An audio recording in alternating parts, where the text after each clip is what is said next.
Welcome to our fourth module for Just Teaching. This module is on feedback. This is the most fun module because this is where it's really not about us. It's about what our students do because of the work we get to do with them in our schools and classrooms.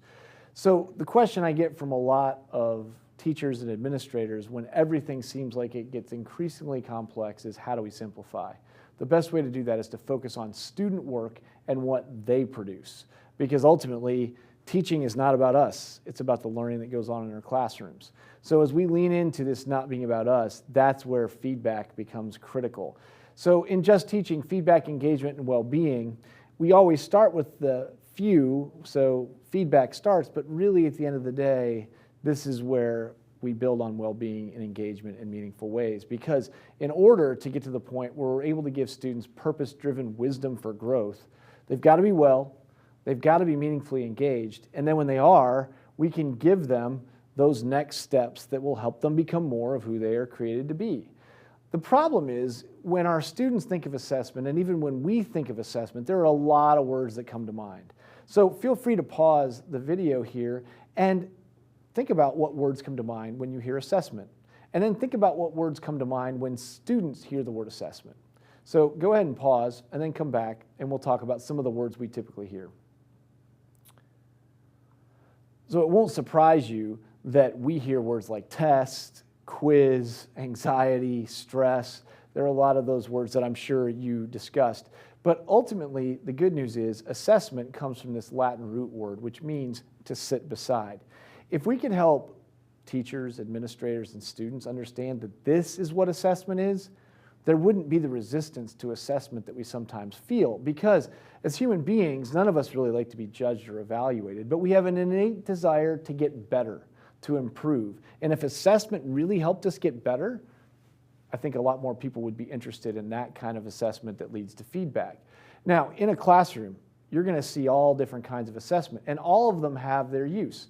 There are informal checks where we're just looking around the room, seeing who's paying attention, who isn't. There's observation and dialogue. There's tests and quizzes. Tests and quizzes can be great, as long as they're well-created tests and quizzes that measure what we really care about. But then we get to academic prompts, where students can write about what they're thinking, talk about what they're thinking, and you can get a little bit deeper into how their minds are working. And ultimately, we want performance tasks. How do we get students to start doing our subjects in meaningful ways? This is much more interesting for them and much more interesting for us. Now, if we're going to do that, we've got to be really clear on what the success criteria are. We've got to show them what a good one looks like. In fact, what many good ones look like it. And there has to be an opportunity for them to build on the feedback. Because for many students, assessment is not an educational experience in itself, but a process of guessing what the teacher wants. That's no fun for teachers or students. And so ultimately, assessment is really doing what Bob Goff says, which is telling them who they are becoming. Not about who we want them to be or who their parents hope they'll be, but who do we see them becoming? As they become more of who they're created to be, we get to speak that truth into them through assessment. And that's a pretty powerful role for us to play as educators, as they become more of that, because that's where the life and joy is in a school. So here are 3 ways to improve feedback and reduce our work. Again, none of this is to add to already overflowing plates. So for feedback, we're going to celebrate, we're going to think about 8 steps, and we're going to build habits that lead to integrity. Those 3 areas are going to lead to significant feedback that improves what happens for our students in school and makes our jobs a lot more interesting. So first of all, what we should really do is celebrate days off, right? Because there are these great holidays built in. Almost once a month we get a holiday. We've got spring break. We've got a break around Christmas. We've got breaks in the summer. And we should really let kids know that that's where real joy is. If we can just get them out of our classrooms and out of our schools, then we can celebrate, because that communicates how much we love working with them, right? Wrong. That's a terrible idea. Don't ever celebrate days off. Don't do countdowns to Friday. Don't do countdowns to the next holiday, the next break, because what that tacitly, and not even that tacitly, communicates to students is we can't wait till we don't have to be with them. Every minute we're in the classroom with students should be a precious moment that is sacred. This is this time where you have this immortal being in your room with you as an immortal being, and you are getting to pour into them and they are pouring into you, and there is great joy in that. So don't celebrate days off. Instead, you have to take a lesson from my son, who was at age 10 hiking in Yosemite National Park, and he told me, "Dad, turn around and take a picture of me." Now, this is hard for me to share, but I've done it with thousands of educators around the world now, so it's okay. But this was the picture I took. This was hard because he is genetically connected to me, and that's a tough picture. And so you all know that at age 10, kids aren't who they're going to be finished up becoming. So this was in Yosemite National Park. 6 years later, we're on the other side of the country hiking in Acadia National Park, and I turned around, and there's the Atlantic Ocean in the background, this beautiful blue sky, and there's my son at 16. It's like, oh, he looks normal. And so ultimately, we have this amazing opportunity to see how kids grow. And it doesn't matter that I had nothing to do with this. This is only the Lord's grace that Ben at age 10 became Ben at age 16. And so what we have to do as educators is celebrate growth. That's what we do. How do we help kids see how they've grown and become more of who they're created to be? Because the task of the modern educator is not to cut down jungles, but to irrigate deserts. And so if we think about what that means we've got to celebrate the right stuff. Easiest way to do that is to give meaningful feedback. Now, you might be thinking 8 steps doesn't sound like less work.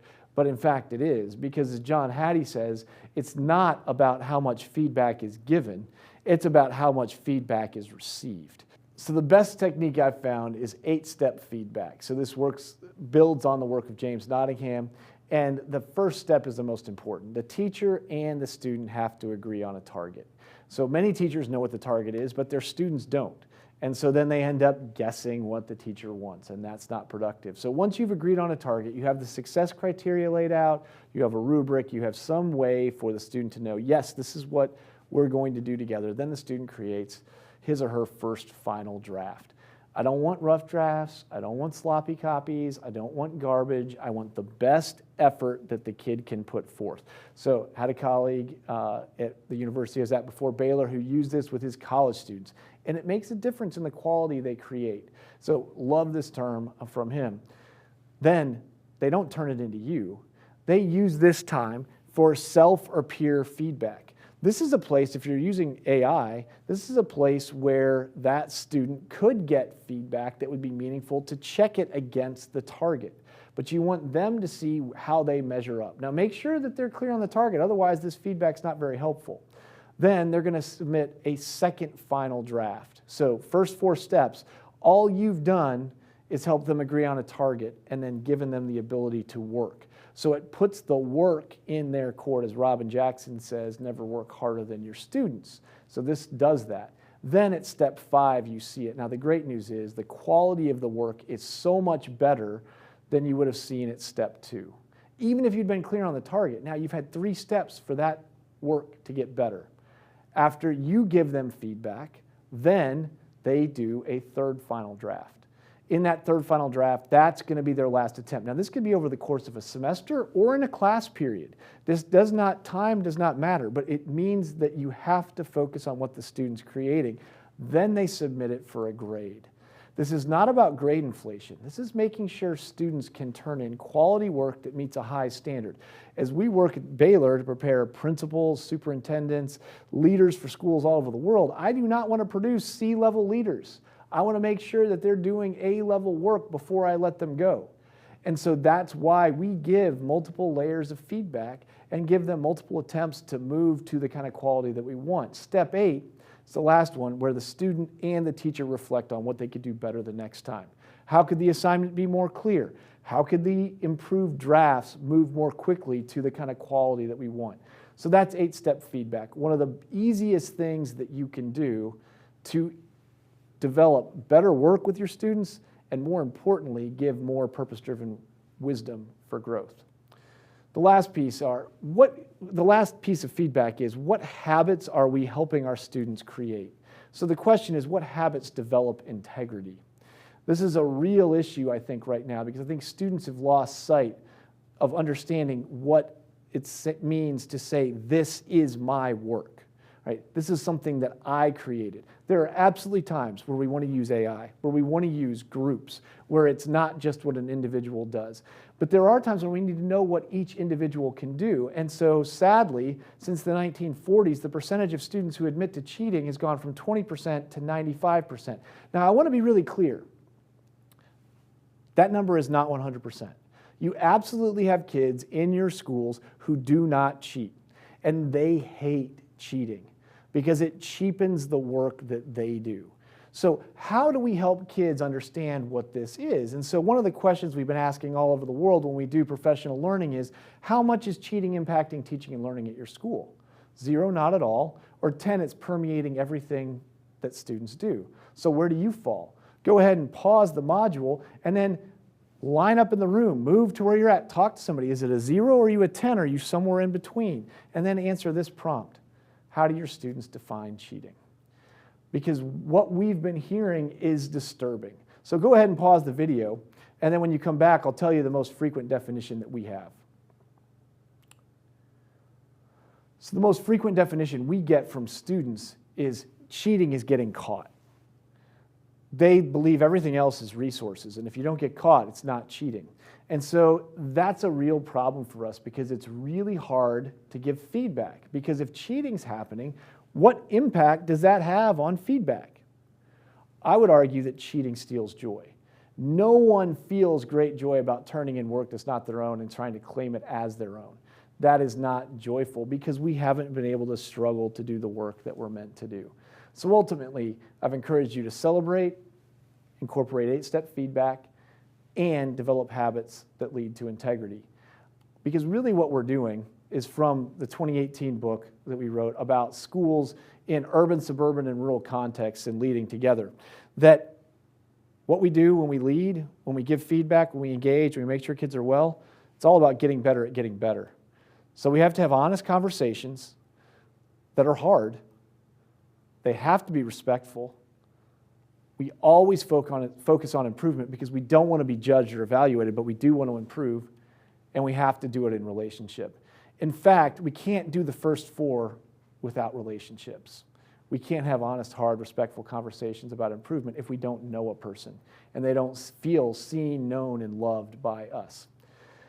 These tools and many others are here at Just Teaching. You can get these for free. Certainly the book is available as well, but this will take you to this QR code will take you to the tools. Now, if you don't ever finish the whole book, I'm going to give you the last paragraph of the book because this is my encouragement to you as you wrap up these modules and hopefully do great work with your schools. The work is now yours. Take the tools at the end of each chapter and begin to shape solutions for each student, not some or even all, but each student in your care. Hopefully you know by now that this work is better when you walk this journey with others. So grab some colleagues if you've not already. Be sure to include teachers and administrators because we learn and teach best together. Thanks for walking with me this far as we grow giants with faith, hope, and love. After all, we are just teachers. Thank you for being just teachers. Thank you for being just administrators. Thank you for the amazing work you do. Please reach out to us if we can ever be any help to you. And we just pray a blessing on the work that you have ahead of you. Thank you. One of the most important things we can do for feedback is making sure that there is clear criteria for success. And when I say that, it's not just clear to the teacher. That's not very helpful. It's how is the success clear for the student. Now, if you're an administrator, the same thing is true when you're working with teachers. There needs to be clear criteria for success when you're doing work with them. And so one of the ways that we do this typically is through rubrics. So the rubric, again, has to have performance levels, otherwise it's not a rubric. So whatever your criteria are, you have to have performance levels, and you need to make sure that those performance levels and criteria are clear. Again, criteria for success have to be clear. A rubric is one way to express that. They need to be positive, expressing what you want to see in student work or in the work of your teachers. And this is somewhat of a controversial take, but I think when you understand it, it will not be that controversial. I've seen many rubrics that measure as criteria effort and creativity. Certainly effort and creativity need to be part of the criteria that you build in when you're measuring how effectively they communicate something or how graphically something draws in the viewer or how effective the overall project is. That's going to include effort and creativity. But having them as discrete criteria, to me, is really wrong because I believe that's an equity issue. So often, think about the classic science fair project. A teacher is measuring the effort and creativity a student puts into the science fair project. Well, if that project's done at home, the teacher has no idea if that work was done by the student or the parent, or if it's just the fact that the parent was willing to take the kid to a science surplus store or Michael's or Hobby Lobby. Great places for resources, but if we start measuring effort and creativity when we don't know how much work the student put in, because sometimes students are making up for a lack of resources, and they do amazing work doing that, and they put in a lot of effort and creativity because they don't have a parent or they don't have those resources. So please don't make effort and creativity discrete criteria. Now let me show you what I mean by that. So the single point rubric is the easiest one to write, but it takes the most time on the back end. So if you're just getting started with rubrics and you're not exactly sure where you want to go, start with a single point rubric because it's relatively easy to put together. You will not be measuring effort and creativity as discrete criteria, but down the middle of the single point rubric, you are going to lay out, let's say you have 4 criteria. So you're going to lay those out here. So criteria A, B, C, and D. So whatever the project is, you're going to say, hey, these are the things I'm really looking for. You're going to give it to the student at the beginning. You're going to agree on it. Build it with the students. That's fine. Determine what is going to make meet the qualifications for A, B, C, and D. Now, the key on this is you've got to show what meets, what is still moving toward meeting, and what exceeds those standards. So you're going to have blank boxes here. So when you write the initial rubric, you're going to spell out the criteria here, but you're going to leave these blank. That's why it's so easy to write, because you're not having to define what exceeds or doesn't quite yet meet it. You're just saying, here's what meets. The problem is on the back end, when you go to give feedback, you now have to write in, oh, here's where this student exceeded, or here's where this student didn't quite meet it. Here they met it, and here they met it. And then you come up with the score, but you have additional feedback that you have to give on the back end. But it gets you started, not a bad way to go. The next type of rubric that you see sometimes, although I don't see this that frequently, but again, it's fairly easy to write, the holistic rubric. So on this rubric, really easy to set up, all right? You have what constitutes a performance level of 4. So let's say it's a 4-point scale here. What's a 3, what's a 2, what's a 1, and what gets no credit? Please, on your rubrics, don't ever give points for students not doing something. So a 0 on a 4-point scale doesn't do nearly as much harm as a 0 on a 100-point scale. This is where we communicate clearly what's present and what isn't. So this would be a student who doesn't submit anything. They get a 0. You don't automatically get a 1 or a 2 if you didn't do anything when I'm writing the rubric. Now, the great thing is, when you write this, you describe, here's what a 4 looks like, all right? You put all of your A, B, C, and D criteria in a 4. This is what great would be, right?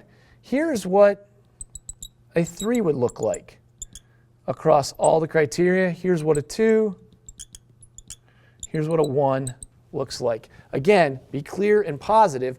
Now, this is great, because if a student really hits it out of the park and they're just a 4, that's awesome. You just circle the 4, you're done. There's all the feedback. The challenge is this. A lot of times a student will hit this part, and then this part, and this part. So then, is that a 3.2? Is that a 3.7? Is it a 2.9? And so you're having to then try to judge how much of the 4 is met, how much of the 3. So that's why most frequently you will see this analytic rubric. So this is the one that is most common. Now these are great when they're done. The first time I give an assignment with an analytic rubric, I know I've got a lot of work that I'm going to have to do. And so down this side, you're going to list out your criteria. So A, B, C, and D. So this describes what you're looking for. So again, be clear and positive in that. And then across here, you're going to have, here's what a 4 would look like, a 3, a 2, a 1, and then a 0. So you create your columns going down. And then in that, you are going to write out, okay, this is what a 4 on criteria A looks like. All right, you've seen these before. All right, then here's a 3, a 2, and a 1, and then 0, it's not present. They didn't meet that first criteria. Same thing for B.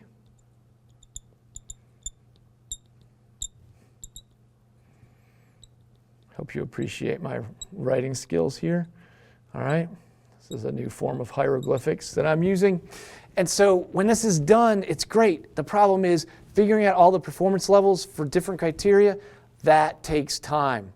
And typically when I give it the first time, I'm like, I get assignments and I'm like, ooh, I missed that. I should have explained that better. I should have made that criteria clear or those performance levels clear.